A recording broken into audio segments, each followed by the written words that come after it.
if you've tried to live your life without any order, without any structure, it's kind of difficult to figure out what you should do.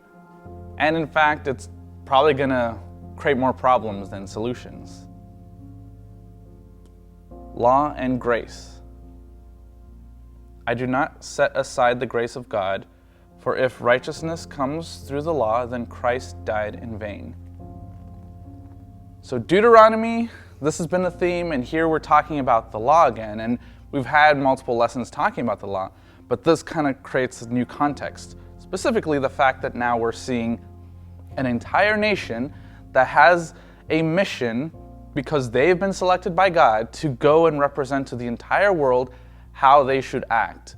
And at this moment, we have a vital point, right? Something important where God has to have law and order because, as the title says, law and grace, there is something there more than just this law. But it's important because the lesson touches on this later. They are representing something more. And so it might make God seem like he's a tyrant or seem like he's not the type of God that we would see. But also remember, this is from a context for an entire nation to represent the whole world.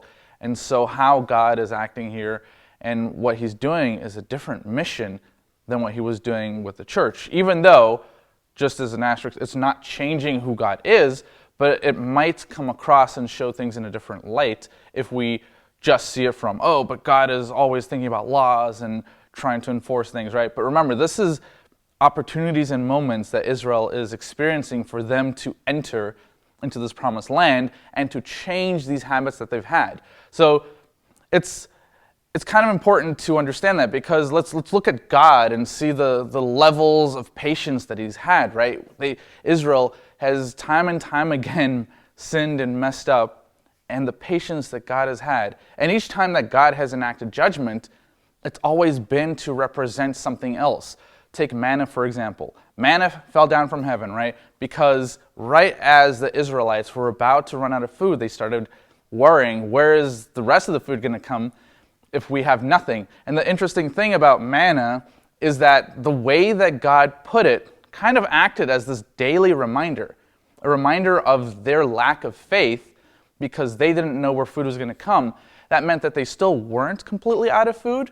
So God made sure that every single day they would actually run out of food, and the only way that they could live their day is having nothing the next day and only trusting in God. And so this was all a moment of education for Israel to be able to experience all these things, right? So look at this quote from Sunday that I thought was quite interesting. As Ellen G. White explains, "The will of God is expressed in the precepts of his holy law, and the principles of this law are the principles of heaven. The angels of heaven attain unto no higher knowledge than to know the will of God, and to do his will is the highest service that can engage their powers." So what this is also showing us is that heavenly beings, they understand, right? They have way more knowledge than us. And here they are just trying to serve God and understand, because there are so many layers, there's so many things that contribute to why God did what he did. And when we look now, do we start understanding? Because when you first look at the example I gave of manna,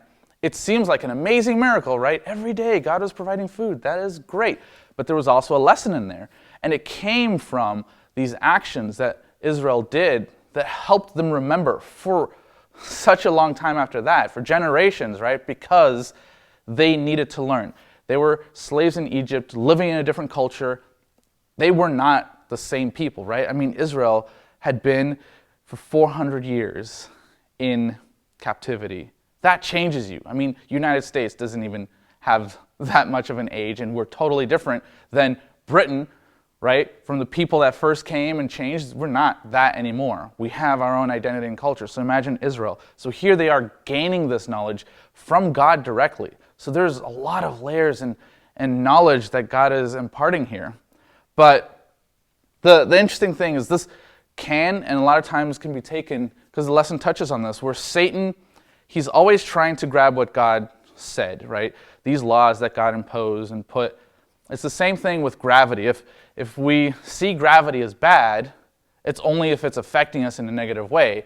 If something is about to fall on us, we'll blame gravity, right? But gravity is doing its job, and it's there to keep a lot more in order. Likewise, with God's law, it's focusing more on us and this mental, this spiritual level where we need order as well. Because we don't know, in our uninfinite knowledge, we can't actually know what is the best decision. And with God's guidance, and that's what the Bible serves, and this is what Moses is presenting, right, is these levels of knowledge so Israel can make these choices with God's guidance. But Satan will come and put his own thoughts of doubt to change, to bend slightly, to make it seem like it's different. Same way he did it with the golden calf, right, that Israel said, oh, we don't have a God, let's go do something else to protect ourselves, right? It was them out of fear of the unknown, not knowing what to do. Satan used that to bend it. Instead of having that faith, they had just seen God's power so recent, and they forgot that quickly, right?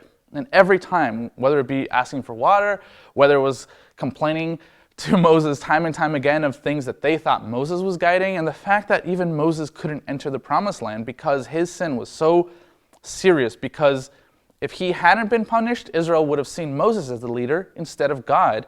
So all these things was to show the context and to explain, because Satan was trying to bend it, right? If Israel saw Moses as the leader, now it's a flawed human that is guiding things instead of a servant of God who is pointing the way and making them understand.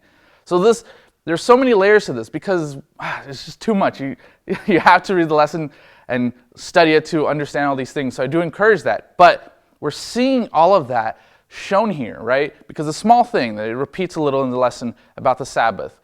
The Sabbath seems so insignificant. It's saying don't kill, don't steal, don't do all these obvious things. You have a God, a powerful God. Worship him, right? Great. And all of a sudden it says, this day, don't do these things. It's holy. All of a sudden it kind of shifts the tone, but it actually becomes more serious. And it's interesting because what Satan does is says, oh, this day, it's whatever.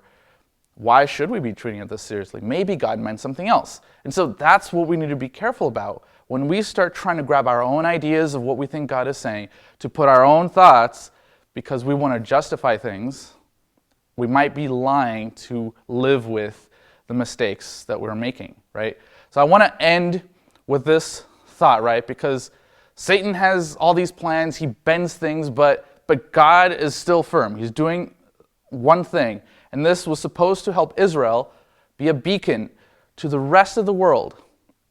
So here's Satan changing things, but I want to have this last quote first from Friday. The enemy of Christ who rebelled against God's law in heaven has, as a skilled, trained general, worked with all his power, bringing out one device after another, full of deception, to make of none effect the law of God, the only true detector of sin, the standard of righteousness. Israel was being given these tools to be able to serve as that filter, to be able to see what sin would be, what pitfalls would exist. They didn't follow it. We know that history. But the crazy thing is we are now stepping in, replacing Israel. We have that journey ahead of us. And the same principles, those same laws God has placed can now be served for us to follow in the path and to use as a filter. And if we're not doing that, maybe we're going to end up like Israel. And with history repeating itself, how could we be doing the same thing? This is a crucial moment for many of us. So I want to ask you, where is your path taking you and what filters are you using?